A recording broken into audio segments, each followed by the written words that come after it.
Hi guys, welcome to our daily encounter.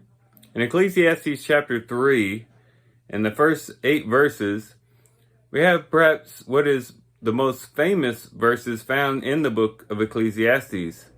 And it talks about the various times of life. It says in verse 1, there is an appointed time for everything, and there is a time for every event under heaven.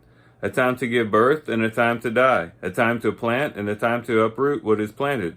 A time to kill and a time to heal. A time to tear down and a time to build up. A time to weep and a time to laugh. A time to mourn and a time to dance. A time to throw stones and a time to gather stones. A time to embrace and a time to shun embracing. A time to search and a time to give up as lost. A time to keep and a time to throw away. A time to tear apart and a time to sew together. A time to be silent and a time to speak. A time to love and a time to hate. A time for war and a time for peace. And so that's a lot of times. There's a lot of times that happen in our lives. And these times symbolize an appropriate time for particular action and for particular things that we do. And these various times teach us some lessons. And perhaps the one that fits most closely to the context is the lesson that we are basically powerless against these times. Implied in what the ecclesiastical writer is saying here is that these times are set, that there is absolutely a time to give birth and there is absolutely a time to die, a time to plant and a time to uproot what is planted. And there's not much you can do about it. These times are based upon the circumstances, and then we could say, of course, ultimately, the circumstances that perhaps God has ordained or has set before us. But the circumstances of life require particular things, and these different circumstances are these different times that we come across, and we are powerless against them. And this fits in with what the writer has been saying.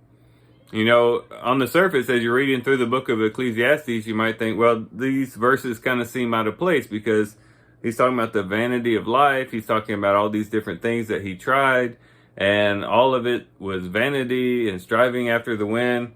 And then he talks about these times, and then he goes back to vanity. What profit is there for a worker from which he toils? Verse 9 of chapter 3. But I think it fits in pretty seamlessly with the context. If you think about it, according to this first lesson, we are powerless against them. In other words, it is vain to work against the various times that we find ourselves in life. Oftentimes we might want our lives to always be the same. We want our routine. We want to wake up and every day be the same. We want to go to bed and not have nothing really changed throughout the day. We want life to be redundant, and we want life to be predictable. And yes, there are times maybe when we get tired of the redundancy and we want to go on vacation and things like that. But for the most part, we're comfortable in the predictable and when things remain the same. But there's a lot of wisdom in knowing that there are just sometimes times when circumstances leave us with really few options, and that there's not much we can do about it. If we fight against that, if we hope that that won't occur, we'll just be frustrated and we'll be dismayed because things aren't going the way that we want them to. And there's great wisdom in knowing that, you know what, there's a time to weep and there's a time to laugh, and we just have to recognize that. The second lesson is that we should act in harmony with these different times. And that's kind of implied in these verses. That, you know, if there's a time to laugh, then laugh. If there's a time for embracing, embrace. If there's a time to keep, well, then keep. If there's a time to throw away, well, then throw away. Sometimes we have a hard time with that. But a lot of friction, a lot of frustration in life is when we try to work against these various times. And you can always recognize a person that kind of doesn't really know the times. Perhaps you've known people that, maybe it's a somber moment. Maybe it's a time when people are distressed or saddened, and they crack jokes at the wrong time, um, oblivious to the fact that, it's not really the time for that at this particular moment. Nothing wrong with trying to lighten the mood, but sometimes it's just inappropriate in the way that some people might act in various circumstances. Just knowing and being able to recognize, hey, this is not the time for me to be cracking jokes. This is not the time for me to be dancing. It's the time for mourning. It's not the time to be laughing. It's the time for weeping. It's the time for sorrow.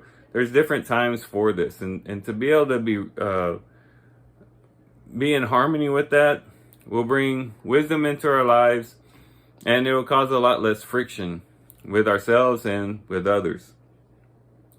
But then also, we see implied in here that the seasons of life are temporary. Yes, there is a time to tear down, but you know what? A time is coming when it'll be a time to build up as well. It might be now that this is a time to weep, but the days are coming when there will be a time to laugh. And that helps as well.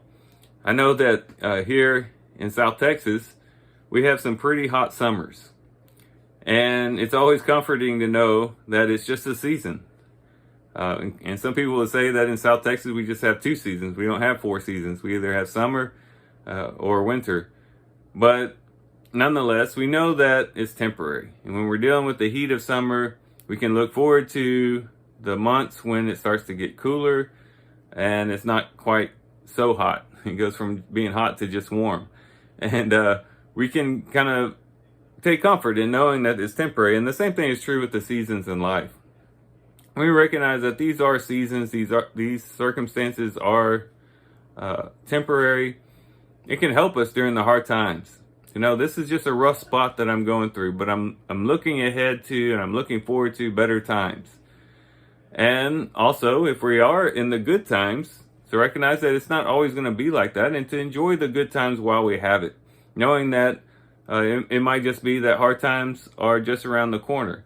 But we want to enjoy the good times while we have it, embrace those situations with gratitude and thanksgiving to God, and building ourselves up spiritually to prepare for the harder times so that we can engage in them as well. So there's a lot of wisdom in knowing the times, but also recognizing that they are temporary. And then the last lesson we'll draw from these times are that they are not unique to us. Sometimes we think that when certain things happen, when circumstances come into our lives, that we are the only people that have ever experienced this. But all these things that are listed here in the book of Ecclesiastes are things that just about everybody experiences in one way or the other. All of us know what it means to give birth. We recognize death. We know what it means to plant and when to uproot. When to kill, when to heal, things like that.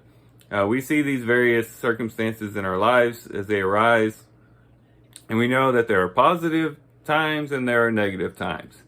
There are good times and there are bad times, which is maybe the most broad way we could summarize what the ecclesiastical writer is saying.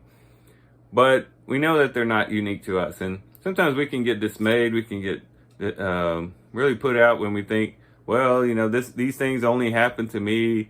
Why are these things just happening to me? It doesn't seem to happen to anybody else. These things have been going on for thousands of years. As the ecclesiastical writer says, there is nothing new under the sun. Everyone experiences these various seasons. Some might experience some seasons more than others, but we all get a touch of all of them for the most part. And that can be comforting to know that, yeah, life is tough, life is rough, but it's not just picking on us. It's not that we ourselves have like a bullseye on our chest. Everyone deals with good times and bad times and things like that. It just might be in various ways and under different circumstances, but we all share in this general idea of good times and bad times. So, as we do our reading today, we get to chapter 3. Let's recognize the times. and to know what time are we in. It could be that we are powerless against the time that we are in. It might just be that we need to submit to the time that we're in. If we're in a time that calls for weeping, let's submit to that. If we're in a time which calls for dancing, well, let's dance. Let's rejoice. We should act in harmony with them. We need to recognize that they are but temporary and that they are not unique to us. If we can get those lessons from these few verses, I think it'll help us to have a lot of wisdom as we move forward in our lives. So with that, guys, I do thank you for watching the video today. Hope you guys have a great day. Love you guys. God bless.